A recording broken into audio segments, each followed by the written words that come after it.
Post matric scholarship ਨੂੰ ਲੈ ਕੇ ਜਿਹੜਾ ਮੁੱਦਾ ਸੀ ਉਹ ਅੱਜ ਫੇਰ ਗਰਮਾ ਚੁੱਕਿਆ ਹੋਇਆ ਕਿਉਂਕਿ ਹਾਲ ਹੀ ਦੇ ਵਿੱਚ ਕੈਪਟਨ ਸਾਹਿਬ ਵੱਲੋਂ ਇਸ ਦੇ ਉੱਤੇ ਇਨਕੁਆਇਰੀ ਵੀ ਕੀਤੀ ਗਈ ਸੀ ਪਰ ਇਨਕੁਆਇਰੀ ਦੇ ਵਿੱਚ ਜਿਹੜੇ ਧਰਮ ਸੋਧ ਨੇ ਉਹਨਾਂ ਨੂੰ ਕਲੀਨ ਚਿੱਟ ਦਿੱਤੀ ਗਈ ਹੈ ਜਿਸ ਦੇ ਬਾਰੇ 'ਚ ਜਿਹੜਾ ਹੈ ਅੱਜ ਸਾਡਾ ਗੱਲ ਕਰਨ ਲਈ ਮੌਜੂਦ ਨੇ ਪਵਨ ਕੁਮਾਰ ਟੀਨੂ ਤੇ ਗੁਰਪ੍ਰਤਾਪ ਸਿੰਘ ਵਡਾਲਾ। ਪਹਿਲੇ ਟੀਨੂ ਸਾਹਿਬ ਨਾਲ ਗੱਲਬਾਤ ਕਰਦੇ ਹਾਂ। ਟੀਨੂ ਸਾਹਿਬ, ਕਿਸ ਤਰੀਕੇ ਦੇ ਨਾਲ ਅੱਜ ਹੁਣ ਜਿਹੜੀ ਇਨਕੁਆਇਰੀ ਦੀ ਆ ਗਈ ਹੋਈ ਹੈ, ਸਾਹਮਣੇ ਰਿਪੋਰਟ ਆ ਗਈ ਹੋਈ ਹੈ, ਕਲੀਨ ਚਿੱਟ ਵੀ ਮਿਲ ਗਈ ਹੋਈ ਹੈ, ਕੀ ਕਹਿਣਾ ਚਾਹੁੰਦੇ ਹੋ ਇਸ ਦੇ ਉੱਤੇ? ਦੇਖੋ, ਸਾਨੂੰ ਪਹਿਲਾਂ ਹੀ ਪਤਾ ਸੀ ਜਦੋਂ ਇਹਨਾਂ ਨੇ 3 ਮੈਂਬਰੀ ਪੈਨਲ ਬਣਾ ਕੇ ਇਨਕੁਆਇਰੀ ਲਾਤੀ, ਸਾਨੂੰ ਪਤਾ ਸੀ ਇਹ ਮੰਤਰੀ ਨੂੰ ਬਚਾਉਣਾ ਚਾਹੁੰਦੇ ਆ। ਜਦ ਕਿ ਕੇਸ ਬੜਾ ਕ੍ਰਿਸਟਲ ਕਲੀਅਰ ਸੀ। ਐਡੀਸ਼ਨਲ ਚੀਫ ਸੈਕਟਰੀ ਨੇ ਬਹੁਤ ਡਿਟੇਲਡ ਪ੍ਰੂਫ ਜਿਹੜੀ ਜਾਂਚ ਰਿਪੋਰਟ ਬਣਾਈ ਸੀ ਜਿਹਦੇ ਵਿੱਚ ਕਿਹਾ ਸੀ ਵੀ ਇੰਨੇ ਕਰੋੜ ਰੁਪਈਆ ਗੋਸਟ ਇੰਸਟੀਟਿਊਸ਼ਨ ਨੂੰ ਦੇ ਦਿੱਤਾ, ਟੈਂਪਰਿੰਗ ਹੋਈ ਰਿਕਾਰਡ 'ਚ, ਵੱਖਰਾ ਰਿਕਾਰਡ ਬਣਾਇਆ ਗਿਆ, ਵੱਖਰੇ ਬੈਂਕ ਅਕਾਊਂਟ ਖੋਲ੍ਹੇ ਗਏ ਔਰ ਕਰਪਟ ਅਧਿਕਾਰੀ ਮੋਹਰੇ ਕਰਕੇ ਡਾਇਰੈਕਟੋਰੇਟ ਦੀਆਂ ਪਾਵਰਾਂ ਖੋਹ ਕੇ ਇੱਕ ਪਸੰਦੀਦਾ ਡਿਪਟੀ ਡਾਇਰੈਕਟਰ ਨੂੰ ਸਾਧੂ ਸਿੰਘ ਧਰਮਸੋਤ ਨੇ ਸਾਰੀਆਂ ਤਾਕਤਾਂ ਦਿੱਤੀਆਂ ਸੀ ਔਰ ਡੀਲ ਕਰਕੇ ਸਾਰੇ ਪੈਸੇ ਜਿਹੜੇ ਕੇਂਦਰ ਸਰਕਾਰ ਦੇ ਜਾਰੀ ਕੀਤੇ ਜਾਂਦੇ ਸੀ। ਪਿਛਲੇ 3.5 ਸਾਲ ਤੋਂ 1056 ਕਰੋੜ ਤੇ 21 ਲੱਖ ਰੁਪਈਆ ਕੇਂਦਰ ਤੋਂ ਆਇਆ ਇਹਨਾਂ ਨੂੰ ਤੇ ਉਹ ਸਾਰਾ ਪੈਸਾ ਇਹਨਾਂ ਨੇ ਖੁਰਦ-ਪੁਰਦ ਕੀਤਾ, ਉਹਦੀਆਂ ਕਮਿਸ਼ਨਾਂ ਖਾ ਗਏ। ਉਹ ਫੇਕ ਜਿਹੜੇ ਇਹਨਾਂ ਦੇ ਖਸਮ ਖਾਸ ਬੰਦੇ ਆ ਇੰਸਟੀਟਿਊਸ਼ਨਾਂ ਵਾਲੇ, ਉਹਨਾਂ ਨਾਲ ਰਲ ਕੇ ਮੰਤਰੀ ਜੀ ਖਾ ਗਏ। ਤਾਂ ਹੁਣ ਗੱਲ ਰਹੀ ਨਹੀਂ ਕੋਈ ਤੇ ਅਸੀਂ CBI ਦੀ ਡਿਮਾਂਡ ਕਰਦੇ ਸੀ ਸ਼ੁਰੂ ਤੋਂ ਹੀ ਬਈ ਕਿਸੇ ਹਾਈ ਕੋਰਟ ਦੇ ਜੱਜ ਸਾਹਿਬ ਦੀ ਇਨਕੁਆਇਰੀ ਲਾ ਦਿਓ ਤੇ ਲੇਕਿਨ ਮੁੱਖ ਮੰਤਰੀ ਜੀ ਨੇ ਸਾਬਤ ਕਰ ਦਿੱਤਾ ਕਿ ਇਕੱਲੇ ਸਾਧੂ ਸਿੰਘ ਧਰਮਸੋਤ ਨਹੀਂ ਇਸ ਘਪਲੇ ਦੇ ਵਿੱਚ, ਮੁੱਖ ਮੰਤਰੀ ਜੀ ਆਪ ਵੀ ਨੇ ਸ਼ਾਮਲ ਨੇ, ਸਾਰੀ ਸਰਕਾਰ ਸ਼ਾਮਲ ਆ ਔਰ ਜਿਹੜੇ ਇਹਨਾਂ ਦੇ MLA ਆ ਫਗਵਾੜੇ ਤੋਂ ਕਾਂਗਰਸ ਪਾਰਟੀ ਦੇ ਬਾਈ ਇਲੈਕਸ਼ਨ ਜਿੱਤੇ ਔਰ ਜਿਹੜੇ ਉਸ ਵੇਲੇ ਡਾਇਰੈਕਟਰ ਵੈਲਫੇਅਰ ਸੀ ਉਹ ਵੀ ਵਿੱਚ ਸ਼ਾਮਲ ਆ। ਸੋ ਇਸ ਲੋਕਾਂ ਨੂੰ, ਪੰਜਾਬ ਦੇ ਲੋਕਾਂ ਨੂੰ ਬਿਹਤਰ ਤਰੀਕੇ ਨਾਲ ਪਤਾ ਸੀ ਵੀ ਇਹ ਸਾਰੀ ਗੋਂਗਲੂਆਂ ਤੋਂ ਮਿੱਟੀ ਝਾੜਨ ਦੀ ਕਾਰਵਾਈ 3 ਮੈਂਬਰੀ ਕਮੇਟੀ ਬਣਾ ਕੇ ਕੀਤੀ ਗਈ ਹੈ। ਇੱਕ ਐਸਾ ਅਧਿਕਾਰੀ ਜਿਹਨੂੰ ਤੁਸੀਂ ਆਪਣਾ ਸੈਕਟਰੀ ਹੈ ਜਿਹੜਾ ਤੁਹਾਡਾ, ਕੀ ਉਹ ਤੁਹਾਡੇ ਖਿਲਾਫ ਕੋਈ ਜਾਂਚ ਰਿਪੋਰਟ ਕਰੇਗਾ? ਤੁਹਾਨੂੰ ਕੋਈ ਤੁਹਾਡੇ ਖਿਲਾਫ ਲਿਖੇਗਾ ਉਹ? ਸੋ ਆਪਣੇ ਪਹਿਲਾਂ ਤਾਂ ਪੁਰਾਣਾ ਐਡੀਸ਼ਨਲ ਚੀਫ ਸੈਕਟਰੀ ਉਹਦੀ ਟਰਾਂਸਫਰ ਕਰਤੀ ਗਈ, ਜਿਹੜਾ ਉਹਦੀ ਜਗ੍ਹਾ ਤੇ ਵੈਲਫੇਅਰ ਸੈਕਟਰੀ ਲਗਾਇਆ ਗਿਆ, ਆਪਣਾ ਖਾਸਮ ਖਾਸ ਬੰਦਾ ਲਾਇਆ, ਉਹਨੇ ਹੀ ਉਹਨਾਂ ਦੀ ਇਨਕੁਆਇਰੀ ਕੀਤੀ ਮੰਤਰੀ ਦੀ। ਮੰਤਰੀ ਦੇ ਕੁਰਸੀ ਤੇ ਰਹਿੰਦੇ ਆ ਕਿਹੜਾ ਅਧਿਕਾਰੀ ਆ, ਕਿਹੜਾ ਅਫਸਰ ਆ ਉਹਨੂੰ ਜ਼ਿੰਮੇਵਾਰ ਬਣਾ ਦੂਗਾ? ਮੁੱਖ ਮੰਤਰੀ ਜੀ ਦੀ ਪੂਰੀ ਛਤਰ ਛਾਇਆ ਐਸੇ ਕਰਪਟ ਲੋਕਾਂ ਨੂੰ, ਕਰਪਟ ਮੰਤਰੀਆਂ ਨੂੰ, ਤਾਂ ਬਰਬਾਦੀ ਹੋ ਗਈ ਹੈ। ਤਾਂ ਸਾਰਾ 2 ਲੱਖ ਬੱਚਾ ਪਿਛਲੇ 3.5 ਸਾਲ 'ਚ ਉਹਨਾਂ ਦਾ ਸਾਰਾ ਜਿਹੜਾ ਵਿਦਿਅਕ ਭਵਿੱਖ ਸੀ ਉਹ ਚੌਪਟ ਹੋ ਗਿਆ, ਬਰਬਾਦ ਹੋ ਗਿਆ। ਉਹਦੇ ਪਿੱਛੇ ਜ਼ਿੰਮੇਵਾਰੀ ਕੈਪਟਨ ਅਮਰਿੰਦਰ ਸਿੰਘ ਦੀ ਆ। ਲਗਾਤਾਰ ਜਿਹੜਾ ਹੈ ਵਡਾਲਾ ਸਾਹਿਬ, ਲਗਾਤਾਰ ਦੇਖਿਆ ਜਾਂਦਾ ਕਿ ਕਾਂਗਰਸ ਪਾਰਟੀ ਨਵੇਂ ਤੋਂ ਨਵੇਂ ਮੁੱਦੇ ਸਾਹਮਣੇ ਆਉਂਦੇ ਨੇ। ਕਈ ਵਾਰੀ ਇਹ ਵੀ ਕਿਹਾ ਜਾਂਦਾ ਹੈ ਕਿ ਕਾਂਗਰਸ ਪਾਰਟੀ ਨੇ ਜਿੰਨੇ ਵਾਅਦੇ ਕੀਤੇ ਸੀ ਉਹ ਨਹੀਂ ਪੂਰੇ ਕੀਤੇ। ਹੁਣ ਆ ਜਿਹੜਾ ਪੋਸਟ ਮੈਟ੍ਰਿਕ ਸਕਾਲਰਸ਼ਿਪ ਦਾ ਇੱਕ ਵੱਡਾ ਘਪਲਾ ਸਾਹਮਣੇ ਆਇਆ ਜਿਸ ਦੇ ਵਿੱਚ ਤੁਸੀਂ ਵੀ CBI ਦੀ ਜਿਹੜੀ ਜਾਂਚ ਦੀ ਮੰਗ ਕੀਤੀ ਸੀ। ਕੀ ਲੱਗਦਾ ਹੈ ਕਿ CBI ਦੀ ਜਾਂਚ ਕਿਉਂ ਨਹੀਂ ਹੋਈ? ਸਿਰਫ ਪੰਜਾਬ ਦੇ ਜਿਹੜੇ ਆਗੂ ਨੇ ਉਹਨਾਂ ਨੂੰ ਹੀ ਇਕੱਠੇ ਕਰਕੇ ਜਾਂਚ ਕਿਉਂ ਕਰਾ ਦਿੱਤੀ ਗਈ? ਇਹਦੇ ਵਿੱਚ ਸਾਫ਼ ਨਜ਼ਰ ਆ ਰਿਹਾ ਜਿਸ ਤਰੀਕੇ ਨਾਲ ਇਨਕੁਆਇਰੀ ਬਿਠਾਈ ਗਈ, ਸਾਧੂ ਸਿੰਘ ਧਰਮਸੋਤ ਤੋਂ ਅਸਤੀਫਾ ਲੈਣ ਤੋਂ ਬਗੈਰ ਉਦੋਂ ਹੀ ਲੱਗਦਾ ਸੀਗਾ ਕਿ ਉਹਨਾਂ ਨੇ ਪੋਚਾ ਪਾ ਦੇਣਾ ਆ ਇਹ ਸਾਰੇ ਇਸ਼ੂ 'ਤੇ। ਜਿਵੇਂ ਅੱਗੇ ਜਿੰਨੇ ਵੀ ਸਕੈਂਡਲ ਹੋਏ ਨੇ ਪੰਜਾਬ ਵਿੱਚ ਕਾਂਗਰਸ ਦੇ ਰਾਜ ਦੇ ਦੌਰਾਨ, ਕੋਈ ਵੀ ਕਿਸੇ 'ਤੇ ਵਰਖਲਾਫ ਕੈਪਟਨ ਅਮਰਿੰਦਰ ਸਿੰਘ ਜੀ ਨੇ ਕੋਈ ਕਾਰਵਾਈ ਨਹੀਂ ਕੀਤੀ। ਇੰਨੇ ਵੱਡੇ ਵੱਡੇ ਸਕੈਂਡਲ ਹੋਏ ਆ, ਪੰਜਾਬ ਦਾ ਨੁਕਸਾਨ ਹੋਇਆ, ਸਾਰਾ ਪੰਜਾਬ ਜਾਣਦਾ।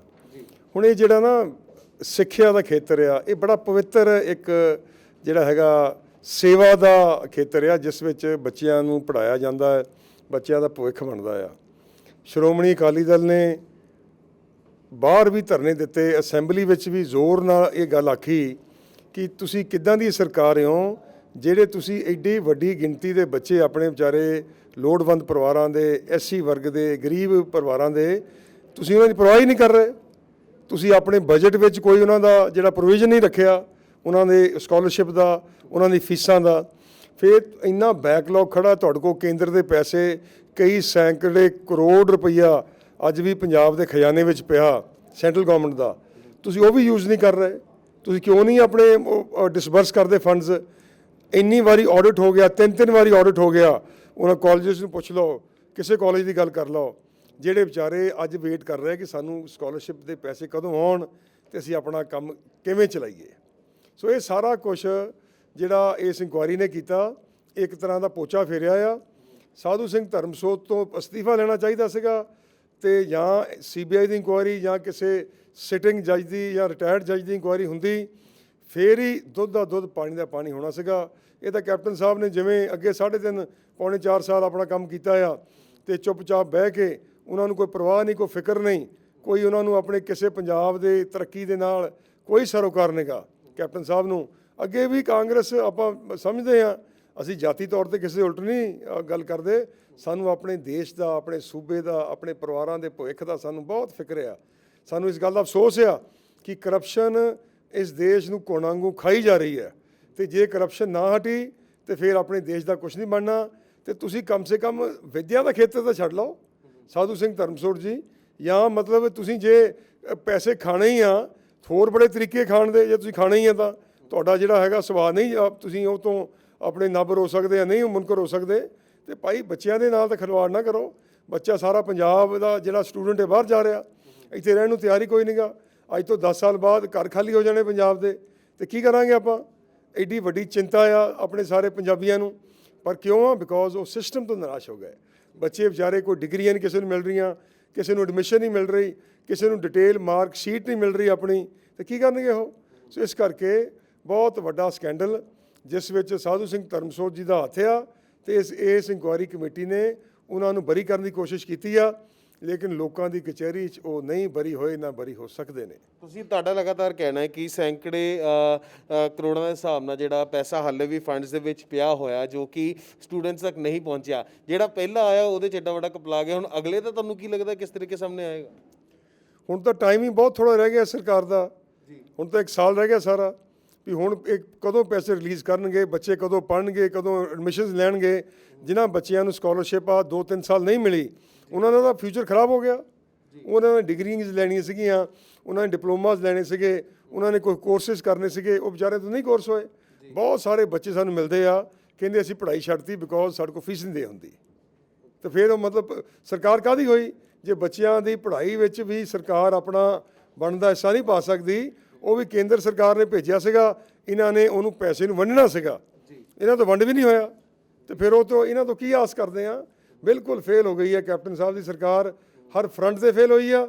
ਤੇ ਇਸ ਜਿਹੜੇ SC ਵਰਗ ਨੂੰ ਇਹ ਵੋਟ ਬੈਂਕ ਸਮਝਦੇ ਸੀਗੇ, ਦੇਖੋ ਸਾਨੂੰ ਇਸ ਗੱਲ ਦਾ ਬਹੁਤ ਅਫਸੋਸ ਆਉਂਦਾ ਕਿ ਤੁਸੀਂ ਇੱਕ ਪਾਸੇ ਤਾਂ ਵੋਟਾਂ ਲੈ ਕੇ ਰਾਜ ਕੀਤਾ ਆਪਣੇ ਭਾਈਚਾਰਿਆਂ ਦੀਆਂ, ਇੰਨੇ ਸਾਲ ਤੁਸੀਂ ਦਿੱਲੀ 'ਚ ਰਾਜ ਕੀਤਾ, ਚੰਡੀਗੜ੍ਹ ਰਾਜ ਕੀਤਾ, ਅੱਜ ਦੱਸੋ ਤੁਸੀਂ ਉਹਨਾਂ ਨਾਲ ਕੀ ਕਰ ਰਹੇ ਹੋ? ਮਾੜਾ ਮੋਟਾ ਦਾ ਤਰਸ ਕਰਨਾ ਚਾਹੀਦਾ ਸੀ ਇਹਨਾਂ ਨੂੰ। ਉਹਨਾਂ ਵਿਚਾਰੇ ਆਪਣੇ ਲੋੜਵੰਦ ਪਰਿਵਾਰਾਂ ਤੇ ਕਿ ਸਰਕਾਰਾਂ ਜਿਹੜਾ SC ਵਰਗ ਇਹਨਾਂ ਦੇ ਖਿਲਾਫ ਹੀ ਚੱਲ ਰਹੀਆਂ ਨੇ, 100% ਖਿਲਾਫ ਆ। ਇਸ ਕਰਕੇ SC ਵਰਗ ਅੱਜ ਸਾਰਾ ਹੀ ਕਾਂਗਰਸ ਤੋਂ ਨਿਰਾਸ਼ ਆ, ਛੱਡ ਗਿਆ। ਅਕਾਲੀ ਦਲ ਦੀ ਜਿਹੜੀ ਗੱਲ ਕਰਦੇ ਨੇ, ਉਹ ਸਰਦਾਰ ਪ੍ਰਕਾਸ਼ ਸਿੰਘ ਬਾਦਲ ਦੀ ਗੱਲ ਕਰਦੇ ਨੇ, ਸਰਦਾਰ ਸੁਖਬੀਰ ਸਿੰਘ ਬਾਦਲ ਦੀ ਗੱਲ ਕਰਦੇ ਨੇ, ਵੀ ਉਹ ਇਹਨਾਂ ਨੇ, ਬਾਦਲ ਸਾਹਿਬ ਨੇ ਆਪਣੇ ਸਮੇਂ 'ਚ ਬਹੁਤ ਸਾਰੀਆਂ ਸਕੀਮਾਂ ਚਲਾਈਆਂ, ਜਿਨ੍ਹਾਂ ਸਕੀਮਾਂ ਦਾ ਫਾਇਦਾ ਉਹਨਾਂ ਪਰਿਵਾਰਾਂ ਨੂੰ ਹੋਇਆ, ਜੋ ਕਿ ਸਮਾਜ ਭਲਾਈ, ਸੋਸ਼ਲ ਵੈਲਫੇਅਰ ਹਰ ਗਵਰਨਮੈਂਟ ਦੀ ਪ੍ਰਾਇਰਟੀ ਹੁੰਦੀ ਹੈ, ਤੇ ਉਹ ਕਰਕੇ ਦਿਖਾਈ ਸਾਹਿਬ ਬਾਦਲ ਨੇ। ਇਸ ਕਰਕੇ ਲੋਕ ਅੱਜ ਸਾਹਿਬ ਬਾਦਲ ਦਾ ਨਾਂ ਲੈਂਦੇ ਆ। ਬੀਤੇ ਦਿਨੀ ਜਿਹੜਾ ਕਿਸਾਨ ਵਿਰੋਧੀ ਬਿੱਲ ਜਿਹੜਾ ਕਿਹਾ ਜਾ ਰਿਹਾ, ਕਿਸਾਨ ਸੁਧਾਰ ਬਿੱਲ, ਵੈਸੇ ਤਾਂ ਬਿੱਲ ਪਾਸ ਹੋਇਆ ਕਿਸਾਨ ਸੁਧਾਰ, ਬਟ ਕਿਸਾਨ ਵਿਰੋਧੀ ਕਿਹਾ ਜਾ ਰਿਹਾ। ਬੀਤੇ ਦਿਨੀ ਉਸ ਨੂੰ ਲੈ ਕੇ ਅਕਾਲੀ ਦਲ ਜਿਹੜਾ ਹੈ ਚੰਡੀਗੜ੍ਹ ਪਹੁੰਚਿਆ, ਉਹਨਾਂ ਤੇ ਪਾਣੀ ਦੀਆਂ ਬਸ਼ਾਰਾਂ ਵੀ ਹੋਈਆਂ, ਲਾਠੀ ਚਾਰਜ ਵੀ ਹੋਇਆ। ਇਸ ਨੂੰ ਤੁਸੀਂ ਕਿਸ ਤਰੀਕੇ ਦੇਖਦੇ ਹੋ? ਦੇਖੋ, ਜੇ ਪੰਜਾਬ ਦੀ ਕਿਸਾਨੀ ਖਤਮ ਹੋ ਗਈ ਤੇ ਪੰਜਾਬ ਦਾ ਵਪਾਰ ਤੇ ਪੰਜਾਬ ਸਾਰਾ ਕੁਝ ਹੀ ਖਤਮ ਹੋ ਜਾਊਗਾ ਜੀ। ਸ਼੍ਰੋਮਣੀ ਅਕਾਲੀ ਦਲ ਨੇ ਕੇਂਦਰ ਸਰਕਾਰ ਨੂੰ ਬਾਰ-ਬਾਰ ਕਿਹਾ ਕਿ ਇਹਦੇ ਵਿੱਚ ਕਿਸਾਨਾਂ ਦੀ ਸਹਿਮਤੀ ਲੈ ਲਓ, ਇਹਦੇ ਵਿੱਚ ਕਿਸਾਨਾਂ ਦੇ ਜਿਹੜੇ ਸ਼ੱਕ ਸ਼ੁਬੇ ਆ ਉਹਨਾਂ ਦੀ ਗੱਲ ਸੁਣ ਲਈ ਜਾਵੇ। ਲੇਕਿਨ ਕੇਂਦਰ ਸਰਕਾਰ ਬਹੁਤ ਅੜੀਅਲ ਵਤੀਰੇ ਨਾਲ, ਉਹਨਾਂ ਨੇ ਪਾਰਲੀਮੈਂਟ 'ਚ ਬੜੀ ਧੌਂਸ ਨਾਲ ਆਪਣੇ ਨੰਬਰਾਂ ਦੀ ਜਿਹੜੀ ਆ ਉਹਨਾਂ ਦੇ ਅੰਦਰ ਬਹੁਤ ਆਕੜ ਸੀ, ਉਹਦੇ ਨਾਲ ਉਹ ਬਿੱਲ ਪਾਸ ਕੀਤੇ ਤੇ ਰਾਸ਼ਟਰਪਤੀ ਕੋ ਵੀ ਛੇਤੀ ਉਹ ਪਾਸ ਕਰਾ ਲਏ। ਹੁਣ ਪੰਜਾਬ ਸਾਰਾ ਇੱਕ ਪਾਸੇ ਆ ਤੇ ਸ਼੍ਰੋਮਣੀ ਅਕਾਲੀ ਦਲ ਕਿਉਂਕਿ ਆਪਣਾ ਫਰਜ਼ ਸਮਝਦੀ ਆ ਪੰਜਾਬ ਦੀ ਕਿਸਾਨੀ ਲਈ, ਪੰਜਾਬੀਆਂ ਲਈ, ਤੇ ਅਸੀਂ 3 ਤਖ਼ਤ ਸਾਹਿਬਾਨ ਤੋਂ ਮਾਰਚ ਸ਼ੁਰੂ ਕੀਤੇ ਸੀ ਤੇ ਜਿਹਦੇ ਵਿੱਚ ਲੋਕਾਂ ਨੇ, ਪੰਜਾਬ ਦੇ ਲੋਕਾਂ ਨੇ ਬਹੁਤ ਵੱਡਾ ਸਹਿਯੋਗ ਦਿੱਤਾ। ਬੜਾ ਜੋਸ਼ ਆਇਆ ਸਾਡੇ ਕਾਡਰ 'ਚ ਵੀ, ਤੇ ਆਮ ਪੰਜਾਬੀਆਂ ਨੇ ਵੀ ਬਹੁਤ ਸਹਿਯੋਗ ਦਿੱਤਾ। ਤੇ ਤੁਸੀਂ ਦੇਖੋ ਵੀ ਜੇ ਅਸੀਂ ਮੈਮੋਰੈਂਡਮ ਦੇਣਾ ਚਾਹੁੰਦੇ ਸੀ ਗਵਰਨਰ ਸਾਹਿਬ ਨੂੰ, ਜਿਹੜੇ ਕੇਂਦਰ ਸਰਕਾਰ ਦੀ ਨੁਮਾਇੰਦਗੀ ਕਰਦੇ ਚੰਡੀਗੜ੍ਹ 'ਚ, ਤੇ ਕੀ ਗਵਰਨਰ ਸਾਹਿਬ ਉਹ ਮੈਮੋਰੈਂਡਮ ਲੈ ਨਹੀਂ ਸਕਦੇ ਸੀ? ਲੇਕਿਨ ਨਹੀਂ, ਉੱਥੇ ਪੁਲਿਸ ਲਾ ਦਿੱਤੀ ਗਈ ਯੂਟੀ ਗਵਰਨਮੈਂਟ ਦੀ ਤੇ ਵਿੱਚੇ ਹੀ ਪੰਜਾਬ ਪੁਲਿਸ, ਉਹਨਾਂ ਨੇ ਉੱਥੇ ਧੱਕੇਸ਼ਾਹੀ ਕੀਤੀ, ਬਜ਼ੁਰਗਾਂ ਦੇ ਲਾਠੀਆਂ ਮਾਰੀਆਂ। ਸਾਡੇ ਮੈਂਬਰ ਪਾਰਲੀਮੈਂਟ ਸੀਨੀਅਰ ਲੀਡਰ ਜਥੇਦਾਰ ਬਲਵਿੰਦਰ ਸਿੰਘ ਭੂੰਦੜ ਸਾਹਿਬ ਨੂੰ ਥੱਲੇ ਲੰਮਾ ਪਾ ਕੇ ਕੁੱਟਿਆ। ਮਤਲਬ ਤੁਸੀਂ ਦੇਖੋ ਵੀ ਸਰਕਾਰ ਦੀ ਮਤਲਬ ਤੁਸੀਂ ਸੋਚ ਦੇਖੋ ਕੀ ਆ। ਮਤਲਬ ਕਹਿ ਸਕਦੇ ਕਿ ਸੈਂਟਰ ਸਰਕਾਰ ਜਿਹੜੀ ਕਿਤੇ ਨਾ ਕਿਤੇ ਪੂਰਾ ਤਾਨਾਸ਼ਾਹ ਦਾ ਰੂਪ ਇਖਤਿਆਰ ਕਰ ਚੁੱਕੀ ਹੋਈ ਹੈ। ਇੱਦਾਂ ਜੇ ਆਪਾਂ ਗੱਲਾਂ ਕਰੀਏ ਤਾਂ ਬਿਲਕੁਲ ਇਹ ਬਿੱਲ ਪਾਸ ਕਰਨ ਦੇ ਉੱਤੇ ਤੁਸੀਂ ਜੇ ਉਹਨਾਂ ਦੀ ਤੁਸੀਂ ਰਵੱਈਆ ਦੇਖੋ, ਉਹ ਤਾਨਾਸ਼ਾਹ ਵਾਲਾ ਹੀ ਆ ਜੀ। ਸੁਣਵਾਈ ਨਹੀਂ ਕੀਤੀ ਉਹਨਾਂ ਨੇ ਕਿਸੇ ਦੀ। ਅਸੀਂ ਸ਼੍ਰੋਮਣੀ ਅਕਾਲੀ ਦਲ ਉਹਨਾਂ ਦਾ 23 ਸਾਲ ਪੁਰਾਣਾ ਭਾਈਵਾਲ ਆ ਐਨਡੀਏ ਦਾ, ਮਤਲਬ ਸ਼੍ਰੋਮਣੀ ਅਕਾਲੀ ਦਲ ਨੂੰ ਵੀ ਉਹਨੂੰ ਪੁੱਛਣਾ ਠੀਕ ਨਹੀਂ ਸਮਝਿਆ ਜੀ। ਤੇ ਧੱਕਾ ਹੀ ਆ ਇਹ। ਬਿਲਕੁਲ ਧੱਕੇ ਦਾ ਜਵਾਬ ਹੁਣ ਅਸੀਂ ਲੋਕਤੰਤਰੀ ਤਰੀਕੇ ਨਾਲ ਸ਼੍ਰੋਮਣੀ ਅਕਾਲੀ ਦਲ ਦਊਗਾ, ਲੜਾਈ ਰੱਖਾਂਗੇ ਜਾਰੀ। ਜੇਕਰ ਗੱਲ ਕੀਤੀ ਜਾਵੇ ਇੱਕ ਬਹੁਤ ਵੱਡਾ ਮੁੱਦਾ ਅੱਜ ਕੱਲ੍ਹ ਸਾਰਿਆਂ ਦੇ ਸਾਹਮਣੇ ਆਏਗਾ, ਹਾਥਰਸ ਦੇ ਵਿੱਚ ਜਿਹੜਾ ਮਨੀਸ਼ਾ ਨਾਮਕ ਲੜਕੀ ਦਾ ਜਿਹੜਾ ਬਲਾਤਕਾਰ ਉਸ ਤੋਂ ਬਾਅਦ ਉਸ ਦੀ ਮੌਤ ਹੋ ਜਾਂਦੀ ਹੈ। ਇਸ ਦੇ ਉੱਤੇ ਤਾਂ ਹਰ ਕੋਈ ਸਵਾਲ ਚੱਕ ਰਿਹਾ, ਹਰ ਕੋਈ ਇਨਸਾਨ ਜਿਹੜਾ ਹੈ ਵਿਰੋਧ ਕਰ ਰਿਹਾ ਹੈ, ਪਰ ਕਿਸੇ ਨੇ ਸ਼ਾਇਦ ਇਸ ਚੀਜ਼ ਦੇ ਬਾਰੇ ਗੌਰ ਨਹੀਂ ਕੀਤਾ ਕਿ ਲੁਧਿਆਣਾ ਦੇ ਵਿੱਚ ਇੱਕ 8 ਸਾਲ ਦੀ ਲੜਕੀ ਸੀਗੀ ਜੋ ਕਿ ਇੱਕ ਪ੍ਰਵਾਸੀ ਮਜ਼ਦੂਰ ਸੀ, ਬੇਟੀ ਸੀਗੀ, ਇੱਕ 25 ਸਾਲ ਦਾ ਬੰਦਾ ਉਸ ਨਾਲ ਜਾ ਕੇ ਬਲਾਤਕਾਰ ਕਰ ਦਿੰਦਾ। ਉਸ ਦਾ ਪੰਜਾਬ ਦੇ ਵਿੱਚ ਕਿਸੇ ਵੀ ਥਾਂ ਤੇ ਵਿਰੋਧ ਨਜ਼ਰ ਨਹੀਂ ਆਇਆ। ਦੇਖੋ, ਇੱਦਾਂ ਦੀਆਂ ਘਟਨਾਵਾਂ ਆਪਣੇ ਸਮੁੱਚੇ ਸਮਾਜ ਵਾਸਤੇ ਬਹੁਤ ਜ਼ਿਆਦੀਆਂ ਸ਼ਰਮਨਾਕ ਨੇ। ਮਤਲਬ ਆਪਾਂ ਨੂੰ ਇੰਨੀ ਇਸ ਗੱਲ ਦੀ ਸ਼ਰਮ ਆਉਂਦੀ ਆ, ਇੰਨਾ ਦੁੱਖ ਲੱਗਦਾ ਆ ਜਦੋਂ ਕਿਸੇ ਵੀ ਬੇਟੀ ਦੇ ਨਾਲ ਇੱਦਾਂ ਦਰਿੰਦਗੀ ਦਾ ਵਤੀਰਾ ਹੁੰਦਾ ਹੈ। ਠੀਕ ਹੈ, ਦੇਸ਼ ਨੇ ਕਾਨੂੰਨ ਬਦਲਿਆ, ਕਾਨੂੰਨ ਬਣਾਤੇ, ਵੱਡੀਆਂ ਲੰਮੀਆਂ ਸਜ਼ਾਵਾਂ ਵੀ ਹੁੰਦੀਆਂ, ਚਲੋ ਫਾਂਸੀ ਵੀ ਮਿਲੀ ਕਈਆਂ, ਜਦੋਂ ਨਿਰਭਇਆ ਕੇਸ ਵਿੱਚ ਆਪਾਂ ਦੇਖਿਆ। ਬਟ ਹਜੇ ਵੀ ਇਹ ਜਿਹੜਾ ਨਾ ਜ਼ੁਲਮ ਆ, ਪਾਪ ਆ, ਅਤਿਆਚਾਰ ਹਜੇ ਵੀ ਰੁਕ ਨਹੀਂ ਰਿਹਾ ਉਹਨਾਂ ਵਿਚਾਰੀਆਂ ਦੇਵੀਆਂ ਦੇ ਉੱਪਰ।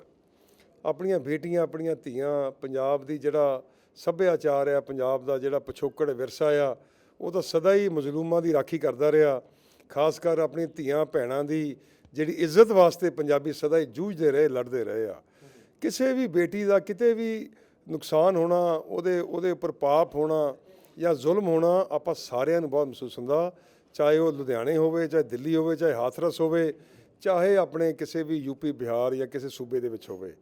ਇਹਦੇ ਵਿਰੁੱਧ ਸਮਾਜ ਨੂੰ ਖੜਨਾ ਚਾਹੀਦਾ ਆ, ਸਮਾਜ ਨੂੰ ਡਟ ਕੇ ਇਹਦਾ ਵਿਰੋਧ ਕਰਨਾ ਚਾਹੀਦਾ ਤੇ ਸਮਾਜ ਨੂੰ ਆਰਗੇਨਾਈਜ਼ ਹੋ ਕੇ ਸਰਕਾਰ ਦੇ ਆਪਣੇ ਕੰਨ ਖੋਲ੍ਹਣੇ ਚਾਹੀਦੇ ਆ ਤਾਂ ਕਿ ਜਿਹੜੇ ਲੋਕ ਇੱਦਾਂ ਦੇ ਪਾਪੀ ਨੇ ਗਾਂ ਉਹ ਪਾਪ ਕਰਨ ਤੋਂ ਡਰਨ। ਉਹ 20 ਵਾਰੀ ਸੋਚਣ ਵੀ ਅਸੀਂ ਅਗਰ ਇਹ ਪਾਪ ਕਰਾਂਗੇ ਤਾਂ ਸਾਨੂੰ ਬਹੁਤ ਸਖਤ ਸਜ਼ਾ ਮਿਲਣੀ ਹੈ। ਲੇਕਿਨ ਮੈਂ ਕਹਿਣਾ ਚਾਹੁੰਦਾ ਕਿ ਜਿਸ ਤਰੀਕੇ ਦੇ ਨਾਲ ਇਹ ਸਾਰੇ ਗੱਲ ਤੇ ਪਰਦਾ ਪਾਉਣ ਦੀ ਕੋਸ਼ਿਸ਼ ਕੀਤੀ ਗਈ, ਹਾਥਰਸ ਵਿੱਚ ਸਾਰਾ ਪਿੰਡ ਸੀਲ ਕਰਤਾ, ਰਾਤ ਨੂੰ 2:30 ਵਜੇ ਉਸ ਵਿਚਾਰੀ ਲੜਕੀ ਦਾ ਸੰਸਕਾਰ ਕਰਨ ਦੀ ਕੀ ਲੋੜ ਸੀਗੀ? ਸਾਨੂੰ ਤਾਂ ਸਮਝ ਨਹੀਂ ਆਉਂਦੀ ਵੀ ਕਿਉਂ ਉਹਨਾਂ ਨੇ ਕੀਤਾ। ਇੱਦਾਂ ਉਹਨਾਂ ਨੇ ਖੁਫੀਆ ਤੌਰ 'ਤੇ ਉਹ ਪੁਲਿਸ ਨੇ ਉਹਦਾ ਸੰਸਕਾਰ ਕਰਤਾ, ਜਿਹੜਾ ਕਿ ਫਰਜ਼ ਬਣਦੀ ਸੀ, ਜ਼ਿੰਮੇਵਾਰੀ ਬਣਦੀ ਸੀ ਪਰਿਵਾਰ ਦੀ। ਸਾਰੇ ਕਿਰਿਆਕਰਮ ਜਿਹੜੇ ਉਸ ਬੱਚੇ ਦੇ ਸੀ ਵਿਚਾਰੀ ਦੇ, ਉਹ ਪਰਿਵਾਰ ਦੇ ਹੱਥੋਂ ਹੋਣੇ ਚਾਹੀਦੇ ਸੀਗੇ ਜੋ ਪੁਲਿਸ ਨੇ ਕੀਤੇ ਆ। ਸੋ ਮਤਲਬ ਇਦੋਂ ਵੱਡਾ ਜ਼ੁਲਮ ਕਿਹੜਾ ਹੋ ਸਕਦਾ ਹੋਰ? ਪਰ ਇਹ ਪਤਾ ਨਹੀਂ ਕਿਹੜੇ ਰਾਹ ਵੱਲ ਆਪਣਾ ਦੇਸ਼ ਤੁਰ ਪਿਆ। ਸਾਰੇ ਸਮਾਜ ਨੂੰ ਇਹਦੇ ਵਿਰੁੱਧ ਡਟਣਾ ਚਾਹੀਦਾ, ਸਰਕਾਰਾਂ ਨੂੰ ਸਖਤੀ ਅਪਣਾਉਣੀ ਚਾਹੀਦੀ ਆ ਤੇ ਖਾਸ ਤੌਰ ਧੀਆਂ ਬੇਟੀਆਂ ਦੀ ਹਿਫਾਜ਼ਤ ਕਰਨ ਵਾਸਤੇ ਜੋ ਵੀ ਹੋ ਸਕੇ ਹਰ ਸਰਕਾਰ ਨੂੰ, ਚਾਹੇ ਕੇਂਦਰ ਦੀ ਜਾਂ ਸੂਬਾ ਕੋਈ ਹੋਵੇ, ਉਹਨਾਂ ਨੂੰ ਪੂਰਾ ਡਟ ਕੇ ਇਹਦੇ ਵਿੱਚ ਆਪਣਾ ਜਿਹੜਾ ਮੋਹਰੇ ਹੋ ਕੇ ਯੋਗਦਾਨ ਪਾਉਣਾ ਚਾਹੀਦਾ। ਪੁਲਿਸ ਨੂੰ, ਪ੍ਰਸ਼ਾਸਨ ਨੂੰ, ਸਰਕਾਰ ਨੂੰ, ਸਮਾਜ ਨੂੰ, ਧਾਰਮਿਕ ਸੰਸਥਾਵਾਂ ਨੂੰ ਤੇ ਵਿਦਿਅਕ ਅਦਾਰਿਆਂ ਨੂੰ ਇਸ ਪਾਪ ਜ਼ੁਲਮ ਦੇ ਵਿਰੁੱਧ ਡਟ ਕੇ ਲੜਾਈ ਲੜਨ ਦੀ ਲੋੜ ਹੈ। ਅੱਜ ਇੱਕ ਆਖਰੀ ਸਵਾਲ ਵੜਾ ਸਾਹਿਬ, ਗਠਬੰਧਨ ਟੁੱਟ ਗਿਆ, ਹੁਣ ਅੱਗੇ ਵੀ ਇਲੈਕਸ਼ਨਸ ਆਉਣ ਵਾਲੀਆਂ ਨੇ, ਕੀ ਹੁਣ ਰਣਨੀਤੀਆਂ ਜਿਹੜੀਆਂ ਨੇ ਉਹ ਚੱਲ ਰਹੀਆਂ ਨੇ? ਕਿਉਂਕਿ ਭਾਜਪਾ ਵੀ ਹੁਣ ਤੁਹਾਡੇ ਕੰਪੀਟੀਸ਼ਨ 'ਚ ਆ ਜਾਏਗੀ, ਕਿਉਂਕਿ ਨੈਸ਼ਨਲ ਡੈਮੋਕ੍ਰੈਟਿਕ ਅਲਾਇੰਸ ਦੇ ਦੌਰਾਨ ਇਹ ਤੁਹਾਡੇ ਨਾਲ ਸੀਗੇ। ਦੇਖੋ, ਬੜਾ ਲੰਬਾ ਬੜਾ ਪੁਰਾਣਾ ਅਲਾਇੰਸ ਸੀਗਾ ਐਨਡੀਏ ਦਾ। ਸਭ ਤੋਂ ਪੁਰਾਣੀ ਪਾਰਟੀ ਸੀ ਸ਼੍ਰੋਮਣੀ ਅਕਾਲੀ ਦਲ ਐਨਡੀਏ ਦੀ, ਤੇ ਬੜੀ ਫਰਾਗ ਦਿਲੀ ਨਾਲ ਜਦੋਂ ਸ਼੍ਰੀ ਅਟਲ ਬਿਹਾਰੀ ਵਾਜਪਾਈ ਜੀ ਸੀ, ਬਹੁਤ ਕਮਾਲ ਦੇ ਲੀਡਰ ਸੀ ਉਹ ਆਪਣੇ ਦੇਸ਼ ਦੇ, ਤੇ ਬੜੀ ਉਹਨਾਂ ਦੀ ਇੱਜ਼ਤ ਸਤਿਕਾਰ ਹੁਣ ਵੀ ਹੈਗਾ। ਤੇ ਉਦੋਂ ਬਾਦਲ ਸਾਹਿਬ ਨੇ ਉਹਨਾਂ ਨਾਲ ਅਲਾਇੰਸ ਕੀਤਾ ਸੀਗਾ। ਇੱਥੋਂ ਤੱਕ ਕਿ ਬਾਦਲ ਸਾਹਿਬ ਨੇ ਜਿਹੜੀਆਂ ਆਪਣੀ ਸਿਆਸੀ ਮੰਗਾਂ ਸੀ ਪੰਜਾਬ ਦੀਆਂ ਇੱਕ ਪਾਸੇ ਰੱਖ ਕੇ ਇੰਨੀ ਫਰਾਗ ਦਿਲੀ ਦਿਖਾਈ ਕਿ ਉਹਨਾਂ ਨੂੰ ਸਪੋਰਟ ਦੇ ਦਿੱਤੀ ਅਨਕੰਡੀਸ਼ਨਲ ਕਰਕੇ। ਉਹ ਚਾਹੁੰਦੇ ਸੀ ਵੀ ਆਪਣੇ ਬੀਜੇਪੀ ਦੇ ਨਾਲ ਬਹੁਤ ਪੱਕਾ ਅਟੁੱਟ ਜਿਹੜਾ ਆਪਣਾ ਸਾਂਝ ਪਾਉਣ ਦੀ ਉਹਨਾਂ ਦੀ ਸੋਚ ਸੀ ਸ਼੍ਰੋਮਣੀ ਅਕਾਲੀ ਦਲ ਦੀ। ਚਲੋ ਬੜੇ ਲੰਬੇ ਸਮੇਂ ਚੱਲੀ, ਬੜੇ ਫੈਸਲੇ ਵੀ ਚਲੋ ਆਪਣੇ ਕਹਿ ਸਕਦੇ ਹਾਂ ਮੋਦੀ ਸਾਹਿਬ ਨੇ ਲਏ। ਗੁਰਦੁਆਰਾ ਕਰਤਾਰਪੁਰ ਸਾਹਿਬ ਦਾ ਲਾਂਘਾ ਖੋਲ੍ਹਿਆ, ਬੜੀ ਇਸ ਗੱਲ ਦੀ ਆਪਣੇ ਉਹਨਾਂ ਦੀ ਸਰਾਹਨਾ ਆ। ਉਹਨਾਂ ਨੇ ਸੱਜਣ ਕੁਮਾਰ ਵਰਗੇ ਜਿਹੜੇ ਸੀਗੇ ਹਥਿਆਰੇ ਦਿੱਲੀ ਦੰਗਿਆਂ ਵਾਲੇ, ਉਹਨਾਂ ਨੂੰ ਅੰਦਰ ਕੀਤਾ। ਉਹਨਾਂ ਵਿਚਾਰੀਆਂ ਧੀਆਂ ਭੈਣਾਂ ਨੂੰ ਜਿਹੜੇ ਉੱਥੇ ਪੰਜਾਬੀ ਮਰੇ, ਸਿੱਖ ਮਰੇ, ਉਹਨਾਂ ਨੂੰ ਇਨਸਾਫ ਦਿਵਾਇਆ। ਹਜੇ ਹੋਰ ਵੀ ਕਈਆਂ ਦੇ ਵਿਰੁੱਧ ਕੇਸ ਚੱਲਦੇ ਨੇ, ਉਹਨਾਂ ਨੂੰ ਵੀ ਅੰਦਰ ਕਰਨਾ ਚਾਹੀਦਾ ਆ। ਫਿਰ ਉਹਨਾਂ ਨੇ ਬਲੈਕ ਲਿਸਟ ਖਤਮ ਕੀਤੀ। ਫਿਰ ਹੋਰ ਧਾਰਮਿਕ ਖੇਤਰ ਵਿੱਚ ਵੀ ਉਹਨਾਂ ਨੇ ਕਈ ਫੈਸਲੇ ਲਏ, ਜਿਸ ਨੂੰ ਅਸੀਂ ਵੈਲਕਮ ਕਰਦੇ ਹਾਂ। ਬਟ ਜਿਹੜਾ ਕਿਸਾਨਾਂ ਦੇ ਸੰਬੰਧ ਵਿੱਚ ਅੱਜ ਤੁਸੀਂ ਦੇਖੋ, ਸਾਰਾ ਪੰਜਾਬ ਆਪਣੇ ਕਿਸਾਨਾਂ ਦੇ ਨਾਲ, ਇਸ ਮੁੱਦੇ ਦੇ ਨਾਲ ਬਹੁਤ ਜਜ਼ਬਾਤ ਦੇ ਨਾਲ ਖੜਾ ਹੋ ਗਿਆ ਪੰਜਾਬ। ਜਿਸ ਪੰਜਾਬੀਆਂ ਨੂੰ ਕਹਿੰਦੇ ਸੀਗੇ ਇਹ ਵਿਹਲੇ ਨੇ, ਇਹ ਤਾਂ ਨਸ਼ੇ ਕਰਦੇ ਨੇ ਤੇ ਇਹ ਤਾਂ ਇਹਨਾਂ ਕੋਲ ਕੰਮ ਹੀ ਕੋਈ ਨਹੀਂਗਾ, ਅੱਜ ਉਹ ਪੰਜਾਬੀਆਂ ਨੇ ਆਪਣੀ ਸਪਿਰਿਟ ਜਿਹੜੀ ਜਗਾ ਕੇ ਅੱਜ ਸਾਰਾ ਦੇਸ਼ ਲਾਮਬੰਦ ਕਰਤਾ। ਬਾਕੀ ਸੂਬੇ ਵੀ ਹੁਣ ਇਸ ਕਾਨੂੰਨ ਦੇ ਵਿਰੁੱਧ ਤੁਰ ਪਏ, ਇਸ ਐਕਟ ਦੇ ਵਿਰੁੱਧ ਤੁਰ ਪਏ ਆ। ਪਰ NDA ਨੂੰ ਇਹ ਜਿਹੜੀ ਆਪਣੀ ਸ਼੍ਰੋਮਣੀ ਅਕਾਲੀ ਦਲ ਦੀ ਜਿਹੜੀ ਸੀਗੀ ਸ਼ੰਕਾ, ਉਹਨੂੰ ਜਗ੍ਹਾ ਦੇਣੀ ਚਾਹੀਦੀ ਸੀ। ਇਹਨਾਂ ਆਰਡੀਨੈਂਸਿਸ ਨੂੰ ਪਾਰਲੀਮੈਂਟ ਵਿੱਚ ਨਹੀਂ ਸੀ ਪੇਸ਼ ਕਰਨਾ ਚਾਹੀਦਾ। ਥੋੜ੍ਹਾ ਟਾਈਮ ਪਾ ਲੈਂਦੇ, ਕਰੋਨਾ ਵਾਇਰਸ ਦਾ ਟਾਈਮ ਲੰਘ ਜਾਂਦਾ। ਕਿਸਾਨਾਂ ਨੂੰ ਆਪਣੇ ਸਦਕੇ ਉਹਨਾਂ ਦੀ ਜਿਹੜੀ ਹੈਗੇ ਆ ਡਰ ਆ, ਉਹਨਾਂ ਦੇ ਭਰਮ ਆ, ਉਹ ਦੂਰ ਕਰਦੇ, ਸ਼ੰਕੇ ਦੂਰ ਕਰਦੇ। MSP ਦੀ ਗੱਲ ਹੁਣ ਮੋਦੀ ਸਾਹਿਬ ਨੇ, ਜਦੋਂ ਬੀਬਾ ਬਾਦਲ ਜੀ ਨੇ ਅਸਤੀਫਾ ਦੇ ਦਿੱਤਾ, ਮੋਦੀ ਸਾਹਿਬ ਨੇ ਨੈਕਸਟ ਡੇ MSP ਦੀ ਗੱਲ ਕੀਤੀ ਆ।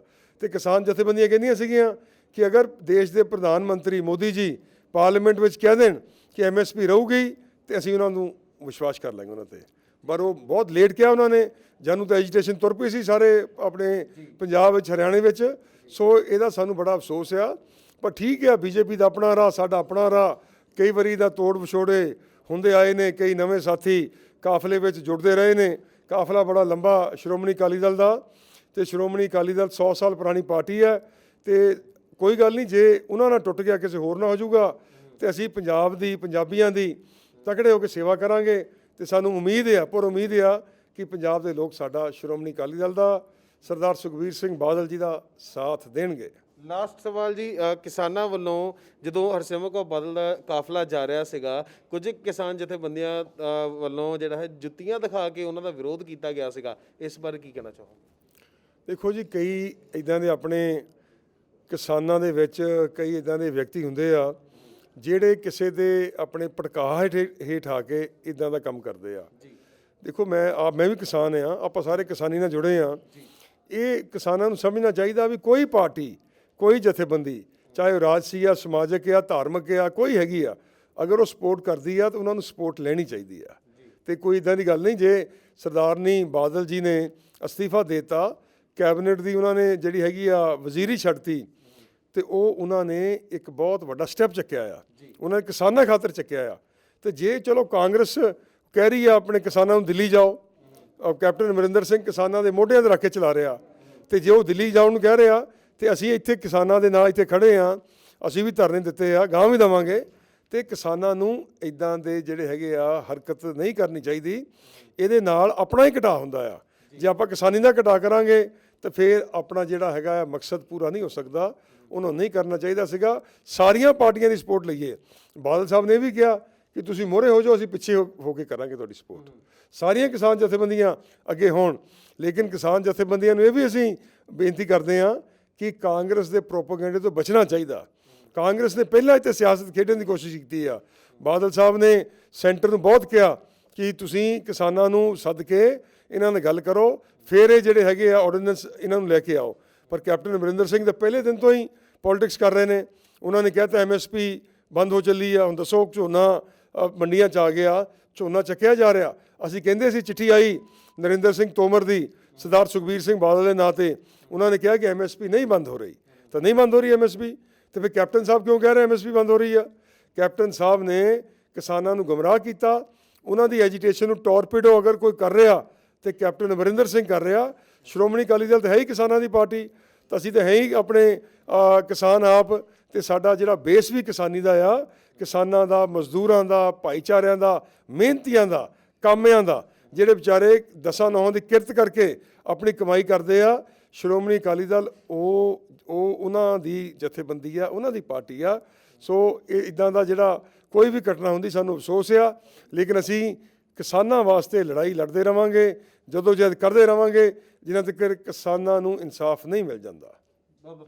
ਸੋ ਇਹ ਸਨ ਸਾਡੇ ਨਾਲ ਗੁਰਪ੍ਰਤਾਪ ਸਿੰਘ ਵਡਾਲਾ ਤੇ ਪਵਨ ਕੁਮਾਰ ਟੀਨੂ, ਜਿਨ੍ਹਾਂ ਨਾਲ ਸਾਡੇ ਨਾਲ ਗੱਲਬਾਤ ਕੀਤੀ, ਜੋ ਕਿ ਪੋਸਟ ਮੈਟ੍ਰਿਕ ਸਕਾਲਰਸ਼ਿਪ ਘੁਟਾਲੇ ਦੇ ਵਿੱਚ ਜਿਹੜੀ ਧਰਮਸੋਤ ਜੀ ਨੂੰ ਕਲੀਨ ਚਿੱਟ ਦਿੱਤੀ ਗਈ ਹੈ ਉਸ ਵਜ੍ਹਾ ਦੇ ਨਾਲ ਜਿਹੜਾ ਕਿਸਾਨੀ ਬਿੱਲ ਦੇ ਨਾਲ ਜਿਹੜਾ ਵਿਰੋਧ ਇਹਨਾਂ ਦਾ ਜਾਰੀ ਹੈ, ਇਹਨਾਂ ਦਾ ਲਗਾਤਾਰ ਇਹੀ ਕਹਿਣਾ ਕਿ ਆਪਾਂ ਕਿਸਾਨਾਂ ਦੇ ਨਾਲ ਅਤੇ ਲਗਾਤਾਰ ਕਿਸਾਨਾਂ ਦਾ ਸਾਥ ਦਿੰਦੇ ਰਵਾਂਗੇ। ਕੈਮਰਾ ਪਰਸਨ ਪਵਨ ਕਨੌਜੀਆ ਦੇ ਨਾਲ ਮੈਂ Sain Narula, Dainik Savera TV, Jalandhar. All world open challenge 17 time gold medalist मियां रफीक मोहम्मद, पंडित मौलवी बेगम तांत्रिक, इन्हां चोरा ठग्गां तो सावधान। स्पेशलिस्ट वशीकरण, सट्टा नंबर, लव मैरिज, पति पत्नी च अनबन, विदेश च पक्का होना, कारोबार दा ना चलना, सिर्फ 31 घंटियां विच समाधान। फ्री फ्री फ्री मियां रफीक मोहम्मद। मोबाइल 84 374 94 647, 84 374 94 648। देश दुनिया की हर वड्डी खबर दे लई हुणे डाउनलोड करो number 1 news app Dainik Savera times.